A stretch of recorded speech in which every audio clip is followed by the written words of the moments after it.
Good morning, everyone. I'd like to start. I'm going to try and cut down my speech a little bit. I'd like to thank Danielle for all her words. It saved me a lot of speaking today, and I think that the Shepherd Centre is truly an amazing organisation. I would like to recognise why we're here today. Today we are here to acknowledge and celebrate the graduation of our daughter Ava, and share a date with her friends, their families, and the special people who we met along the way. I would like to thank the organisers and special guests for their time in taking an interest in our children and their amazing achievements. For those of you that know me, you know that I'm usually not short of a conversation. So it may surprise you that I really struggled to put our journey on paper today. I stared at a blank document for the best part of an hour, all sorts of emotions and thoughts running through my head. But then it hit me. It hit me hard. How have I managed to get here? In disbelief that Ava is graduating and going off to big school. Wow. I went outside, I walked the perimeters. I pat the dog a few times and thought, how am I going to get this onto paper? So, like most of us, I Googled it. I entered into the search bar, speech ideas, child. I looked up it from the keyboard and found myself confronted. Mummy speech therapy ideas for toddlers, and activities to encourage speech and language development. I laughed and thought, yes, that pretty much sums it up. A little bit about Ava and her diagnosis. I remember that 18-week ultrasound and waiting in anticipation to hear you were having a baby girl. I was so excited, thinking I have a beautiful little boy and a gorgeous little girl on the way. Ava was born on the 5th of November, arriving on her chosen date at 37 and a half weeks. She was my gorgeous little girl, everything I'd ever imagined her to be. She passed her swish test, scored a 10 out of 10 in her APGAR, and came home. Life was great. She would chirp in her cot, crawl around following her brother, run in her walker, and make my heart melt as she would gaze into my eyes as I nursed her and sang her songs. She showed her cheekiness and quick wit. She would hide one sock as you would put her shoes on. And she always, hide one sock as you put her shoes on, and give you a look at the perfect moment to let you know I got you. At 17 months, we noticed Ava a little unbalanced with her walking. She also gagged on food and seemed to gasp in her sleep. We went to our local GP, diagnosed with an ear infection. Things seemed to improve, but I started noticing a pattern. Every 3 weeks, we were at the doctor's. More antibiotics. At this point, we received a referral to an ENT who confirmed glue ear and said, let's wait and see. We were concerned, and in this wait and see time, we noticed that Ava was not responding. My husband and I spoke about this, and we decided to get another opinion.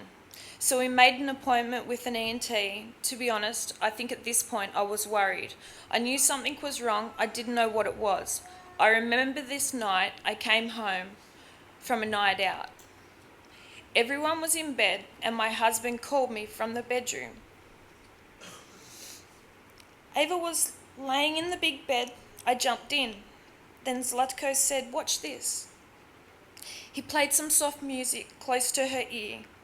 She didn't turn. I then called her name and she didn't turn to me either.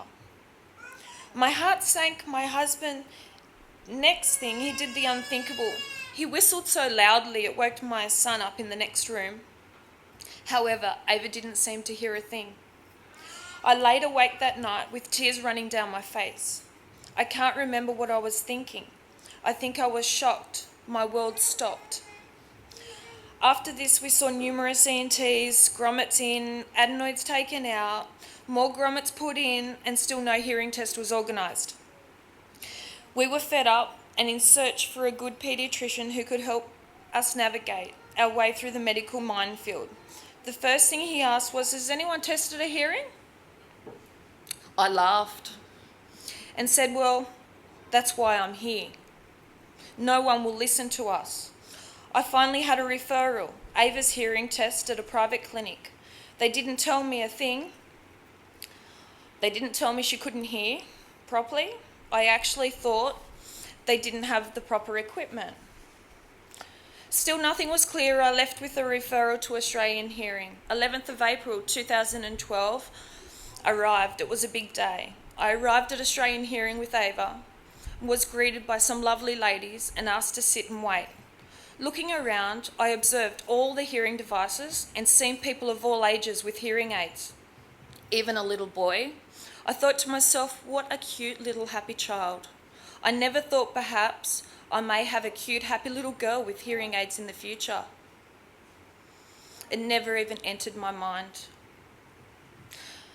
Within an hour it was clear. My daughter had hearing loss and would need to be fitted with hearing aids. She was diagnosed with severe to profound in her right ear and moderate to severe loss in her left ear. I was in shock. Tears ran down my face. I wasn't emotional. I didn't say much. I had no questions. I sat there, looked at my little girl, so happy playing, and smiled as the tears just kept coming. I was handed a bag of pamphlets, a load of paperwork as they made another appointment. I was handed some tissues with the audiologist who kept telling me information. Nothing sunk in. I left feeling numb, a bag of papers in hand and a happy little girl in the other. I got to the car and thought of my husband. How can I tell him? That's when the phone rang. I looked at it for a few seconds and didn't want to answer it. "Hi, babe," he says. "How's everything?" Good, I responded. Then the question followed. "So how's Ava today? How did you go at the appointment? Everything okay, right?" My heart sank even further. I couldn't lie. Can I explain when we get home when you get home from work?" I said.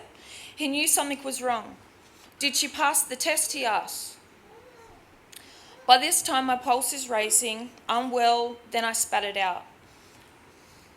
They're telling me she needs hearing aids. It wasn't easy telling my husband this news over the phone, but this is how it happened.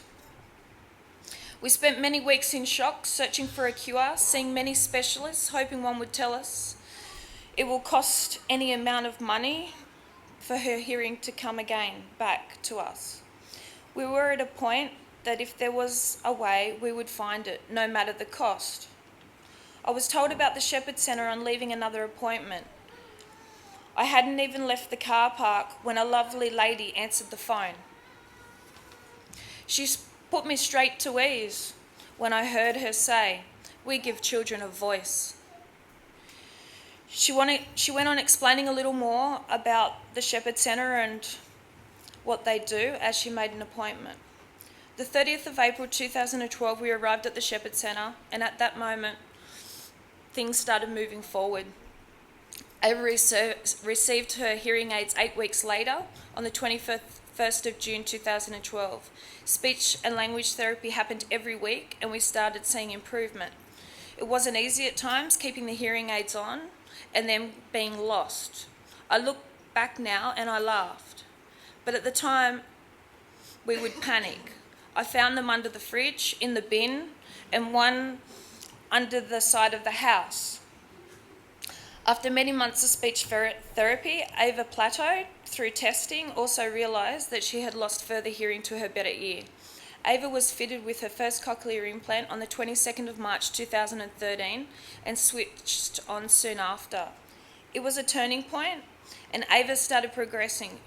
She learnt the CI language very quickly, so at this point I set myself a task. It's now the middle of 2013 and I have 18 months to prepare Ava for school. I enrolled Ava to the Shepherd Centre preschool and also sent her to a local preschool. We attended the Shepherd Centre for Kidscape and I immersed her into the opportunity to be with children. She seemed to learn so much language from her peers. At times, I felt an unrealistic pressure on her to catch up, but we just kept going. Ava in early 2014 started asking for another cochlear implant. "I want a black cochlea," she would say. "I want a black one, not a white one, I want a black one." I listened to her and started talking to her about it. I asked her, "Ava, why do you want a black cochlea?" "So I can hear better," she replied. So after much consideration and listening to Ava's enthusiasm, we decided to go ahead. Ava received her second implant on the 5th of September 2014. That is our journey. I would like to take this opportunity to thank the Shepherd Centre staff. Without you, we would not be here today. I know I'll miss a few people, but you all know how truly grateful we are as a family.